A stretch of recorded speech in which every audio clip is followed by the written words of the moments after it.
Bonjour, professeur Mohamed Amin Sarghini de la faculté des sciences de l'université Nouzor d'Agadir. J'ai commencé mon premier cours sur les glycides qui fait partie du module de la biochimie structurelle M12 de la filière SV3.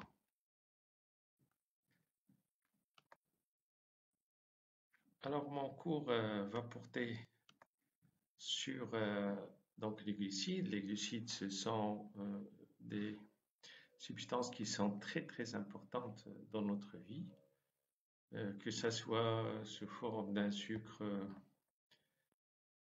qu'on va utiliser sous la forme brute ou alors les sucres dans les confiseries, dans la farine, dans la pâtisserie. On a également les sucres sous une forme caramélisée. On utilise également les sucres au niveau des sirops qui sont très concentrés en sucre ou alors dans le miel ou alors pour la fabrication des confitures, du chocolat.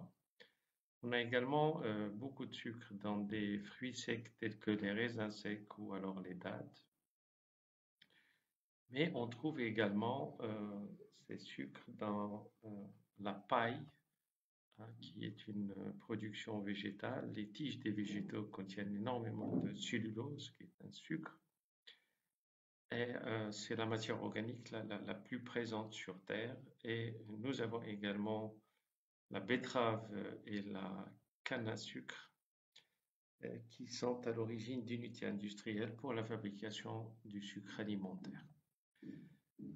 Voilà, ce cours va s'intéresser donc à ce produit, à ces sucres, de point de vue biochimique. Et comme sommaire de ce cours, j'ai commencé par une introduction pour ensuite passer à un premier chapitre qui va s'intéresser aux oses. Les oses sont les sucres simples. On va voir leur définition, leur filiation, comment ces sucres se cyclisent. En fait, les sucres n'existent pas sous une forme linéaire, mais adoptent une forme qui est cyclique. Et on va voir les différents types d'oses. Alors, on a les oses neutres, les osamines, qui sont une combinaison des amines avec les oses. On a des oses qui sont oxydées pour donner des acides, tels que les acides ironiques. On voit aussi l'acide sialique, qui est très important au niveau cellulaire. Et puis, on passera aux dérivés des oses. Alors, un des dérivés importants des oses étant l'acide ascorbique, la vitamine C, et on verra les polyalcools. Ensuite, on va voir le comportement de ces oses, de ces sucres, comment ils se comportent. On va voir leurs propriétés physiques, qu'est-ce qu'ils peuvent faire. Par exemple, à la lumière polarisée, on va voir comment ils se comportent quand ils sont chauffés.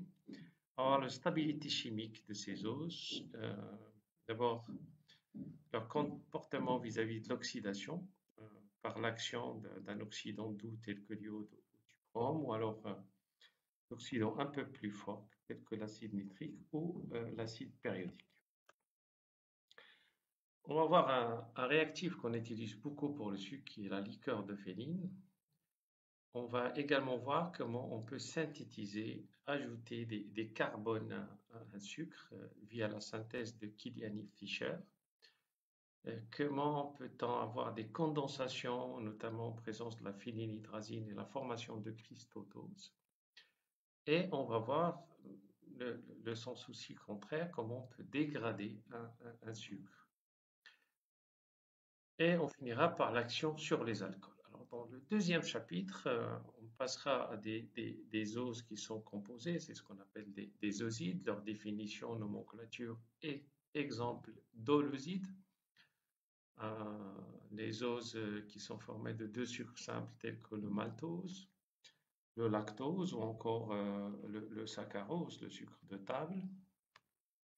Ensuite, on va aller voir les polyosides, c'est-à-dire des chaînes très longues de sucre, telles que l'amidon, qui est la substance de réserve par excellence chez les végétaux, ou encore le glycogène, qui est un peu la même chose, mais c'est une substance de réserve chez les animaux. On va voir en détail la cellulose, l'agar, pour finir avec les hétérosides, qui sont décomposés avec une partie qui est glucidique, mais une autre partie qui n'est pas glucidique. Et ensuite, je vous donnerai un certain nombre de documents pour je mettrai à votre disposition un certain nombre de documents qui sont disponibles à la faculté. Alors, d'une manière grossière, les glucides sont désignés par des hydrates de carbone parce qu'ils contiennent de l'hydrogène et du carbone en plus de l'oxygène. Ce sont des composés donc, qui sont très importants. Le terme glucide vient du grec glucus, qui signifie doux, ce qui est en rapport avec leur saveur sucrée. L'utilisation du terme monosaccharide est plutôt anglo-saxonne, tandis qu'en français, on parle plutôt d'ose. Alors, ose, ça veut dire sucre simple.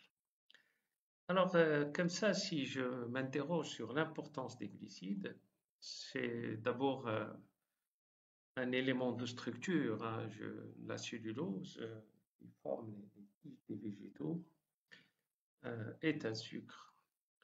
Ce sont aussi des molécules importantes pour l'énergie et pour des réserves énergétiques telles que l'amidon ou alors le glycogène. Ce sont aussi des constituants de l'organisme. On trouve des glucides dans les acides nucléiques, on les trouve dans les glycoprotéines ou les glucolipides. Et donc ces sucres, on les mange parce qu'ils se trouvent dans beaucoup d'aliments de base tels que le pain, le riz, les pâtes, la pomme de terre, le maïs, etc. Alors, comme j'ai déjà dit, les glucides comprennent des sucres simples qu'on appelle des monosaccharides, c'est-à-dire une seule molécule de sucre, ou oses, et les dérivés des oses. Les oligosaccharides, ce sont des composés formés de deux ou de plusieurs unités de sucre. Oligo, c'est un petit nombre de molécules de sucre qui sont assemblées, ou alors les polysaccharides qui ont plusieurs milliers d'unités. Dans ces polysaccharides, on va distinguer ce qui est hétérosaccharide, qui contiennent en plus des éléments de sucre, d'autres éléments non glucidiques. Alors, grosso modo, dans cette figure-là, on a les glucides qui se divisent en oses, c'est-à-dire les sucres simples, ou osides. Les oses se subdivisent en aldoses et leurs dérivés.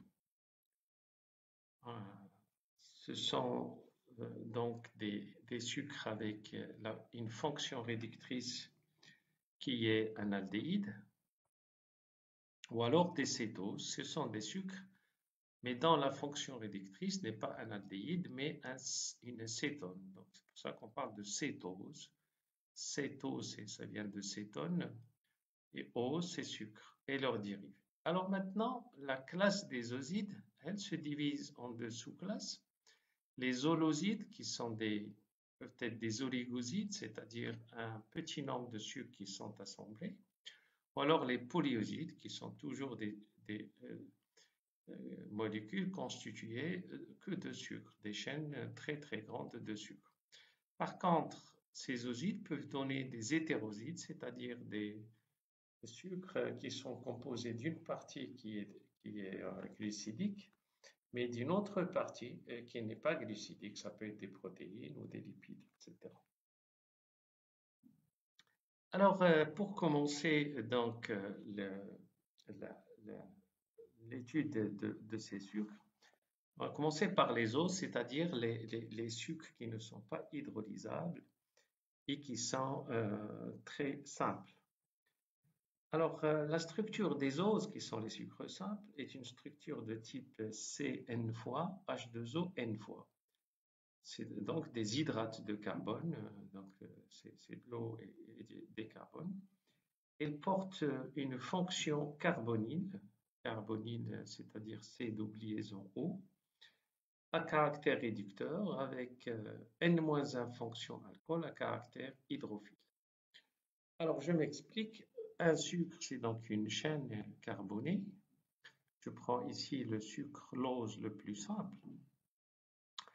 C'est une chaîne carbonée ayant des fonctions hydroxyliques, OH, donc des fonctions alcool, mais une fonction réductrice ici, qui peut être soit un aldéhyde, soit une fonction réductrice, une acétone. Alors, la fonction réductrice, son carbone est numéroté 1.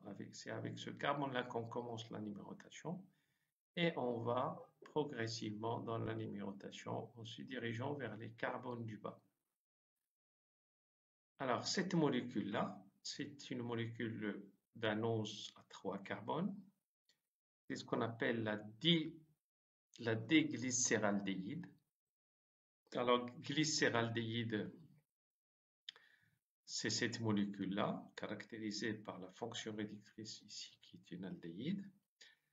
Alors, D, c'est une configuration qui désigne que le OH de ce carbone-là est à droite du squelette carboné. Parce que ce OH-là peut se positionner également à gauche, ici. Et là, on a la même molécule, mais avec une configuration qui est L. L, ça veut dire que le OH est à gauche de la fonction du squelette carboné. Alors maintenant, pourquoi ce positionnement des OH? C'est parce que elle est due à la tétravalence du carbone. Et quand le carbone a 4 substituants différents, c'est l'exemple ici, j'ai le carbone 2 qui a cette molécule-là comme première substitution, cette molécule-là comme deuxième substituant, troisième molécule, atome ici comme troisième substituant et quatrième molécule ici. Donc j'ai un carbone qui a 4 substituants différents. Si le carbone a 4 substituants différents, il est dit asymétrique. Ben, ça veut dire qu'il peut adopter 2 conformations différentes dans l'espace en ce qui concerne ce OH-là. Et on a donc la configuration D et la configuration L. Alors, donc, tous les oses qui ont une fonction réductrice aldéhyde sont appelés des aldoses. Des aldoses, et ils dérivent tous de cette molécule-là qui est la glycéraldéhyde. Ils dérivent soit du D-glycéraldéhyde, soit de la L-glycéraldéhyde.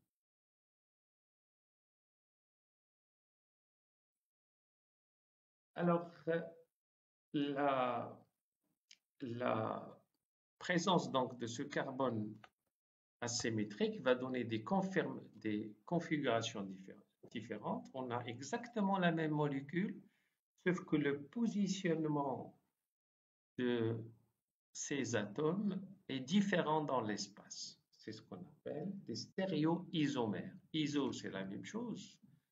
Isomère, stéréo, ça veut dire qu'il y a une différence au niveau du positionnement spatial. Stéréo réfère un peu à la configuration spatiale de ces molécules. Alors, si maintenant on ajoute ici un CHOH, on passera d'un sucre à 3 carbones à un sucre à 4 carbones, ensuite à 5 carbones, à 6 carbones, etc. Alors, les sucres à 3 carbones sont appelés trioses, à 4 carbones tétrose, 5 carbones pentose, etc. Alors, on a les aldoses, dans la fonction réductrice est un aldéhyde, mais on a également les cétoses. Alors, les cétoses, ce sont des sucres dont la fonction réductrice est une cétone. Et le carbonyle ici, il est positionné à la deuxième position, donc c'est le carbone numéro 2. Et ces cétoses proviennent tous de cette molécule qu'on appelle la dihydroxyacétone. Alors la dihydroxyacétone n'a pas de configuration DL puisque c'est une molécule symétrique et donc elle ne peut pas avoir des symétriques avec ces doublesons ici, ne peut pas avoir des configurations D et L. Alors voyons voir maintenant la filiation des oses. Alors, je viens de vous dire que les oses, en fonction de la nature de leur fonction réductrice, peuvent être des aldoses ou des cétoses. Et on va commencer donc par les trioses. On avait la glycéraldéhyde. pour les aldoses, c'est un triose puisqu'il a 3 carbones. Donc c'est un sucre C3, triose. Si j'ajoute un CHOH ici, je passe d'un sucre à 3 carbones à un sucre de 4 carbones qu'on appelle le tétrose. Ensuite, sucre à 5 carbones avec une fonction réductrice, c'est un aldose à 5 carbones qu'on appelle des pentoses. Ensuite, on a le sucre à 6 carbones, c'est un hexose, un heptose, etc. Alors, l'autre catégorie de sucres qui sont des cétoses, ce sont des sucres qui ont une fonction réductrice qui est une acétone ici. Donc là, pareil, on va ajouter ici des carbones pour passer au tétrose, pentose, hexose et heptose. Alors, j'attire votre attention que la configuration D ou L va référer au OH qui est positionné sur le carbone lié à l'alcool primaire. Ici, vous avez un alcool primaire. L'alcool primaire, c'est un CH2OH. L'alcool secondaire, c'est un CHROH. Et l'alcool tertiaire, c'est un CRR'-OH. Donc, le dernier alcool ici, le carbone juste avant, c'est celui-là auquel on se réfère pour déterminer est-ce qu'on a la configuration D ou la configuration L. Alors là, ici, sur cette molécule comme elle est écrite, je ne peux rien dire parce qu'on ne m'a pas détaillé est-ce que le OH est à droite ou à gauche du carbone.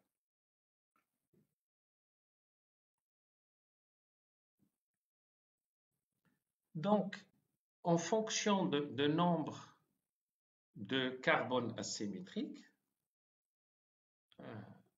là, j'ai, par exemple, sur cette molécule, j'ai un carbone asymétrique, 2 carbones asymétriques, 3 carbones asymétriques et 4 carbones asymétriques. Celui-là, il n'est pas asymétrique parce qu'il a 2 substitutions qui sont HH.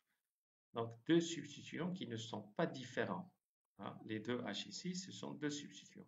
Par contre, celui-là, il a cette molécule, il a le H, il a le OH et il a cette molécule.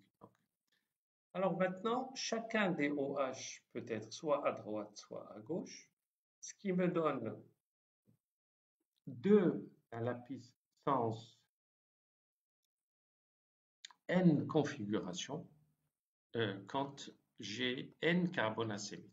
Alors, je vous donne un exemple. Ici, j'ai 1, 2, 3, 4 carbones asymétriques. Donc, je vais avoir 2 à la puissance 4, ça fait 2 fois 2, 4 fois 2, 8 et fois 2, 16. Je vais avoir 4 configurations, dont 8 sont de la configuration D et 8 sont de la configuration L. Voilà, donc la formule des stéréoisomères, c'est une formule qui est de 2 à la puissance n, n étant le nombre de carbones asymétriques.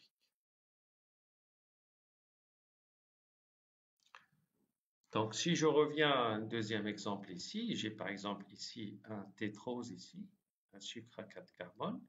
Il a exactement 2 carbones asymétriques, donc il peut me donner 2 à la puissance 2, ça fait 4 stéréoisomères différents.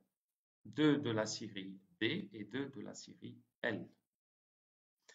Alors, voyons voir maintenant la filiation de la série D des aldoses jusqu'au aldohexose. Je donne également la configuration de ces deux sucres qui ont exactement la même composition chimique, ce sont des stéréoisomères, c'est la même composition chimique, sauf que la configuration du OH est différente dans les deux molécules. Ici, j'ai les deux OH à gauche et je suis donc à la série L. Ce sucre s'appelle l'érythrose, donc il s'agit du L-érythrose. Par contre, si les deux OH sont à droite, c'est donc la série D qui est reconnue par le OH du carbone le plus proche du sucre de l'alcool primaire. Comme ce OH est à droite, je suis à la série D. Et donc, c'est le D-érythrose. Alors, ces deux molécules sont des parfaites images l'une de l'autre à travers un miroir. Donc, vous voyez qu'il y a une symétrie parfaite à travers le miroir. C'est vraiment cette molécule et l'image de celle-là à travers le miroir. On parle d'énantiomère. Ce sont deux molécules énantiomères, c'est-à-dire images l'une de l'autre dans un miroir. Donc, deux énantiomères sont deux stéréoisomères, c'est-à-dire deux molécules qui ont exactement la même composition, sauf des dispositions dans l'espace de certains atomes qui est différente. Donc, deux énantiomères sont d'abord des stéréoisomères, des molécules qui ne diffèrent que par la configuration spatiale et qui ont la même composition et qui sont images l'une de l'autre dans un miroir. On appelle ça des énantiomères. Alors, j'arrive maintenant à la fin de ce cours-là, qui est donc le cours numéro 1 sur les glycides, et je vous remercie de votre attention.